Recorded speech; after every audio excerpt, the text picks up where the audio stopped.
in the field of C++, there's nothing else. This is the very top of the C++ conferences. Here you will find the newest stuff. It's huge. You can meet all the experts. And the community here is nice. You get to network with the very best people.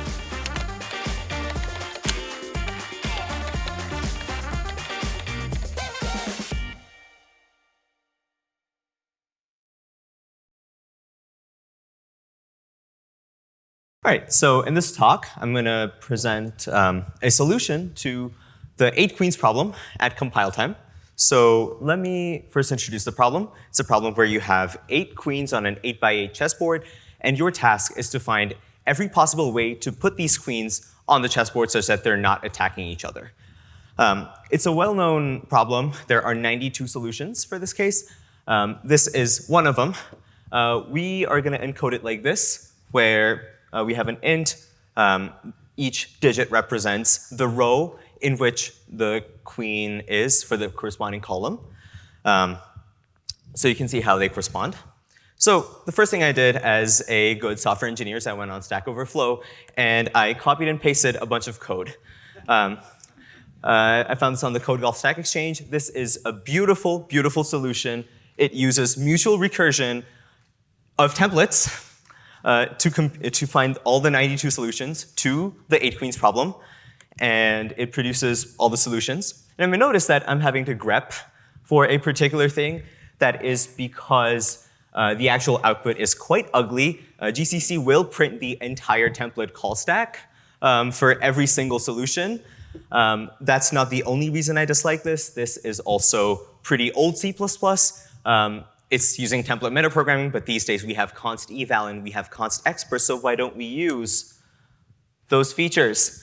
You see how we replaced all the template structs with const eval, yet the logic is basically the same. It's kind of unchanged, right? It's beautiful. And I'll also draw your attention to the solution class. It has an array that we are mutating at compile time in generate solutions. Isn't that cool? You can do that with const eval functions if you did not know.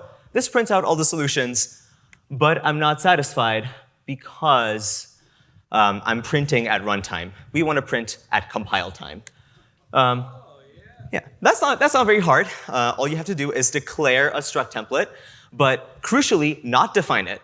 But then try to create an object with an instantiation of that struct template with your solutions in it, and GCC will print out your compile time array for you. But Clang will not. Clang will print out the first 10 elements and then stop. I asked ChatGPT, I asked Claude. They both seem to be of the opinion that there is some hard-coded value inside Clang that causes this, and I tried a bunch of flags. They did not work. So then what I did is I changed my array of 100 solutions to a 10 by 10 array of solutions. Checkmate, Clang. So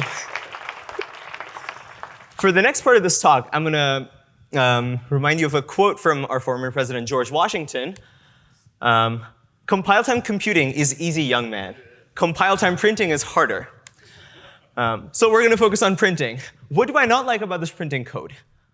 We are creating a compile time error to print. So this is not a valid C++ program. We can't have that. We want a valid C++ program, so we cannot print with errors. What can we do?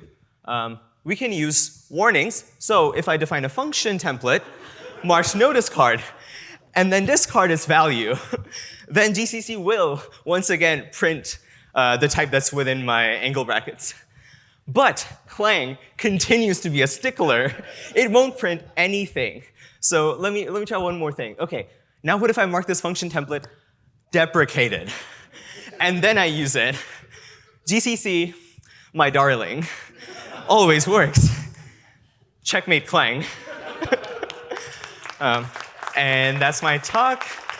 This is the final solution. Thank you.